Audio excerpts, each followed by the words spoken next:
No problem. And appreciate the heads up, Frank, that you were going to be late. So David's going to hit record. We're going to start and we'll just plow through this.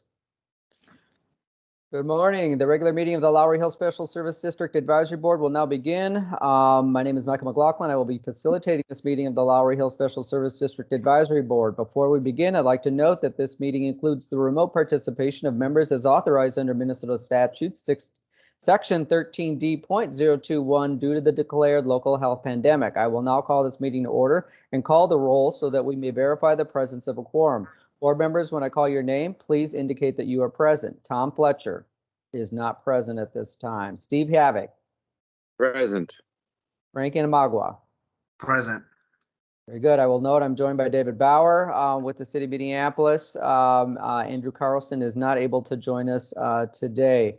And I will also note at the present time, we have no guests from the public that have joined us. There being a quorum of advisory board members present, we will proceed. The first two actions are the adoption of the agenda for the meeting and adoption of the draft minutes of the April 20th meeting. If desired, the advisory board may approve both of those items in one action. Are there any modifications to the proposed agenda or the draft minutes? No. Hearing none, would someone like to make a motion to approve the proposed agenda and the draft minutes? I propose to move. Very good. Second. Steve, thank you for seconding. If there's no further discussion, I will call the roll on the motion to approve both the proposed agenda and the draft minutes. When I call your name, indicate how you'd like to be recorded as voting. Tom Fletcher is not present. Steve Havoc. Aye. Frank Inamagua. Aye. Very good. The agenda and the minutes to the prior meeting are approved as distributed. We have still not been joined by any members of the public, so we will table the public comment period until the end of the agenda, should someone from the public join us and wish to address the group. The next item is the 2020 annual report. I'm going to share my screen and very quickly go through this. Right, we went through all of this, so we are here. Just want to hit a few highlights. So this is the annual report for last calendar year. This has already gone to council and been received and filed. Wanted to spend just a minute talking about recapping. We did, of course, the holiday lights on the 150 light poles. We had just over 56 inches of snow for the year, both at the beginning and at the end of the year. We did, as part of the pan and broom services, which were done 70 times throughout the whole year, removed over 1,500 cubic feet of trash.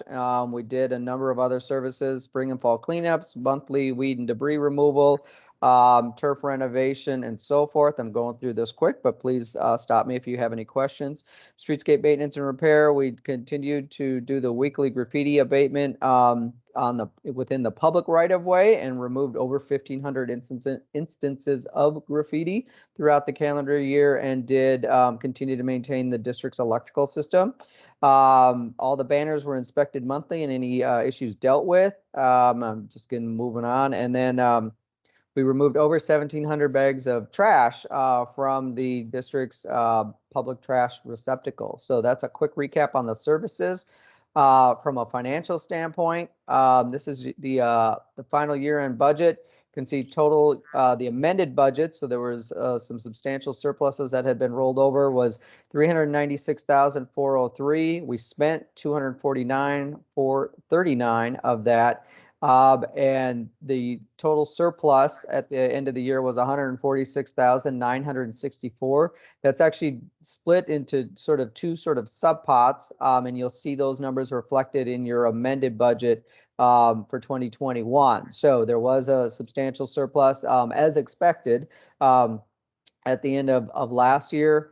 And then the last piece of this is just the service frontages for the year. Any questions on the 2020 annual report? Otherwise, we can move on to 2021. Okay.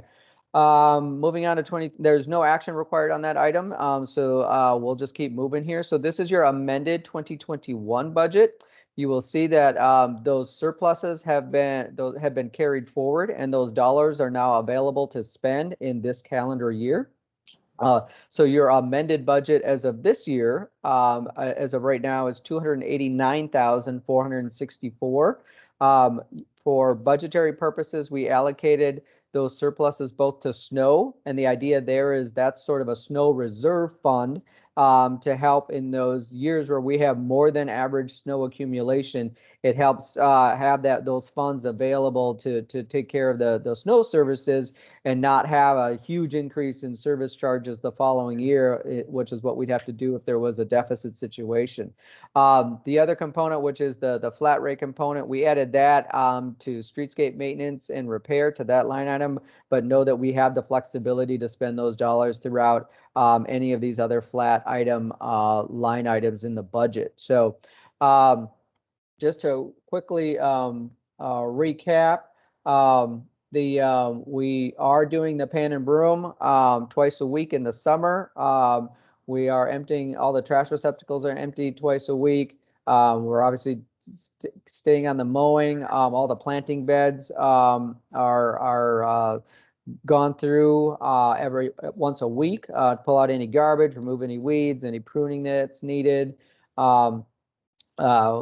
If needed, we can do watering. Obviously, it's been a little dry, so we may need to start watering some of the turf area depending on the conditions. And we're doing the graffiti abatement still once a week throughout the year. So our plan, unless there's additional guidance from the board, is to continue with the work plan that we've had in place for the last several years in terms of the work plan and services for this year. So I'll pause there and just ask if are there any issues? Oh, included in that would be, you know, prepping for the seasonal decor installation in the fall with the garland and the snowflakes and so forth. Anything else the group would like to accomplish this year from a maintenance perspective?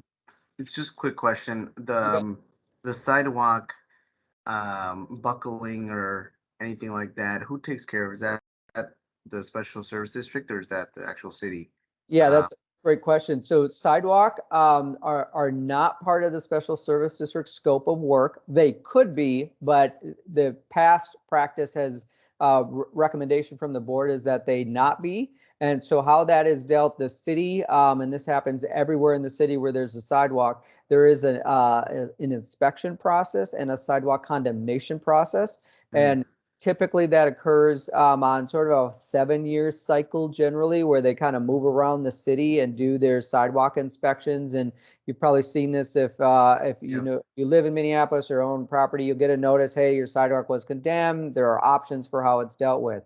So one of the things that's happening right now, because reconstruction is will happen in the next few years, they have suspended any sidewalk condemnation. They've been making patches where needed to address any life safety issues, but with the thinking that it doesn't make sense to, you know, assess someone to replace their sidewalk when it's all going to get torn out in just a couple of years. So it's been very much deliberately as a way to not double hit the property owner with those costs. So that's been the strategy.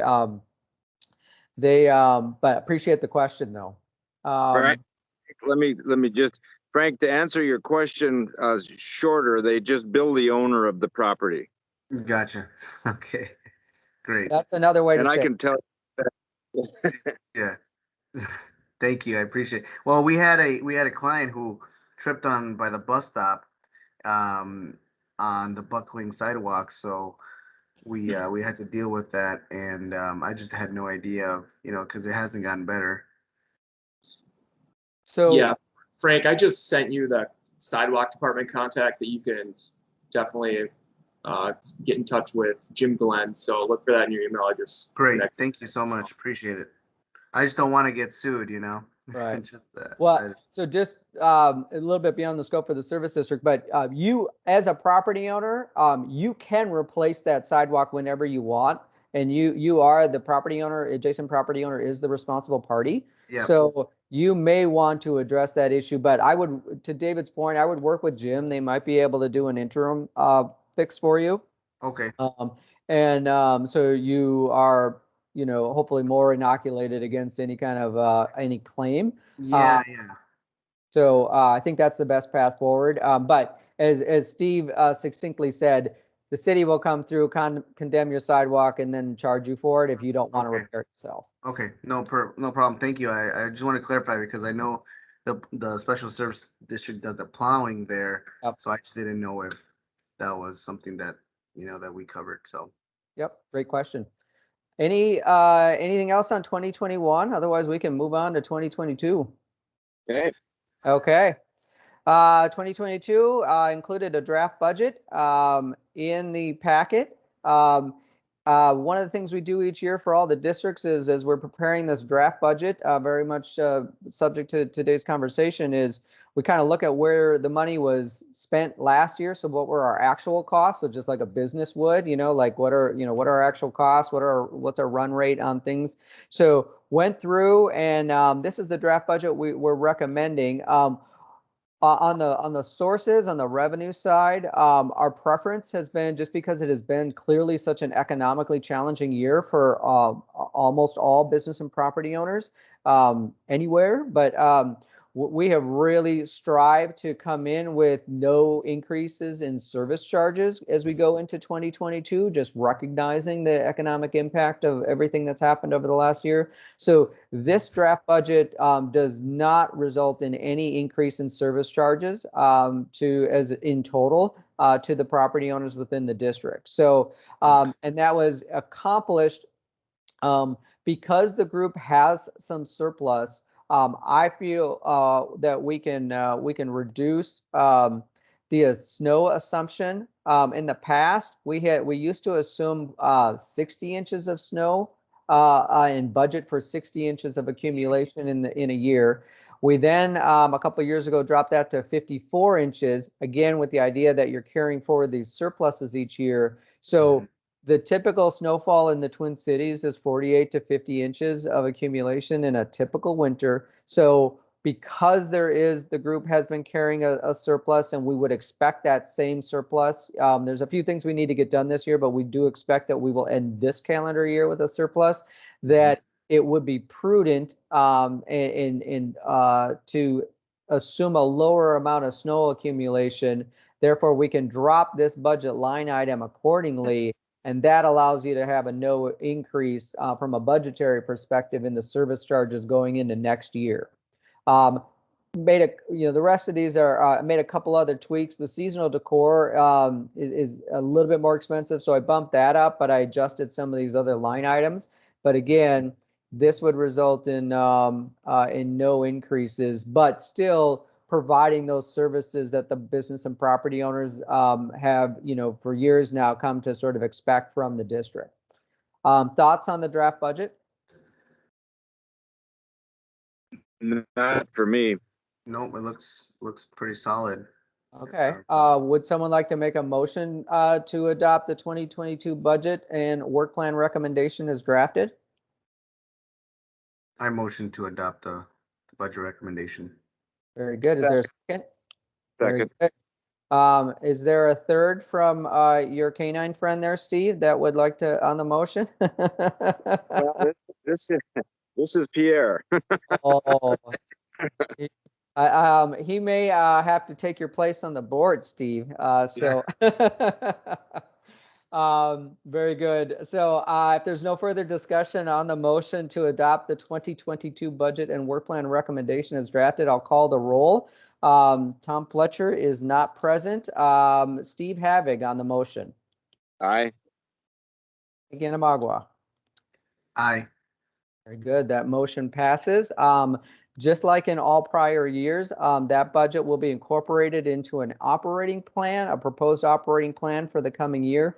That will be mailed to all property owners within the district in advance of the public hearing that will likely occur in October. So that, again, all property owners would know what the proposed budget is, what the proposed service is, and in that notice is their specific amount of proposed service charge. So all of that would happen just like it has in all the past years. With that, board administration, we have a quick placeholder here. If you haven't taken your ethics training, please do so as quickly as you can. It is good for 4 years, so you don't have to do it every year, although it's not a bad refresher. And that, if there's no further business, I'll pause if anybody wants to bring anything else up. You know, where did we get to with the survey that was sent out on Hennepin Avenue? Were we able to delay it, and how, and if so, how long? You're referring to the reconstruction project? Correct. Yeah. So here's what we don't know if the project's going to be delayed beyond 2024, which is the most recent, about 6 months ago, or no, not even that long ago. It was announced that the project originally was slated for 2023. The planners, to allow more time, shifted it to 2024. We have not heard yet if there may be any additional delays in the project. So it may be, I mean, it sounded like there was some internal conversations about the timing. I think that's fair to say from some of the public comments that have been made by the project planners. So we haven't, no additional information has been shared with us internally at this point, but I expect that with yet this summer we will hear more about the latest on the timing. So I think that's the best answer to your question, Steve. Okay. Has there been any other options other than all of the parking gone? You know, they gave us 2 options and all the parking was gone on both options. They have not, if there are other options, they have not been publicly presented at this time. There's a steering group or a community committee. I'm not getting the title of that correct, but that met just about a month ago, and there were no additional options presented at that meeting. But that doesn't mean that there may not be some internal options being explored. We don't have any information either way. But if and when we get that information, we'd be happy to pass it along to the board members. So when we receive it, that you would receive it. We're happy to do that, of course, just to help. One of the things we have felt is the service district can serve a role in helping disseminate information. So that's certainly an appropriate role for the SSD. So if and when we get that information, we'd be happy to share it. Okay. Yeah, we need to stay on top of it, because if they want to continue to have us being paid, we're at $11 a foot on our building right now. They want us to continue that. We have to have parking for our tenants.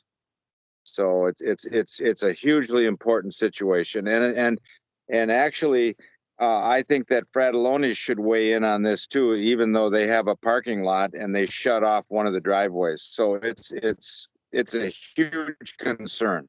So. Yep.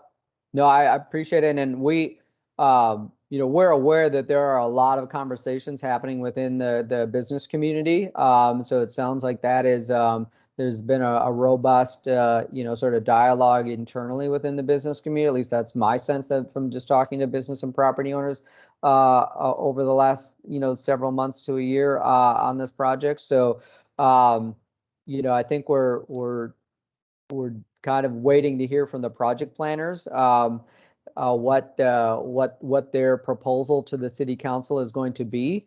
Our most recent understanding is that concept layout was still, at least as of a month ago, expected to go to city council in sometime later this summer, perhaps in August. Whether that has been delayed, in terms of going to council, that's not information we've been given one way or the other.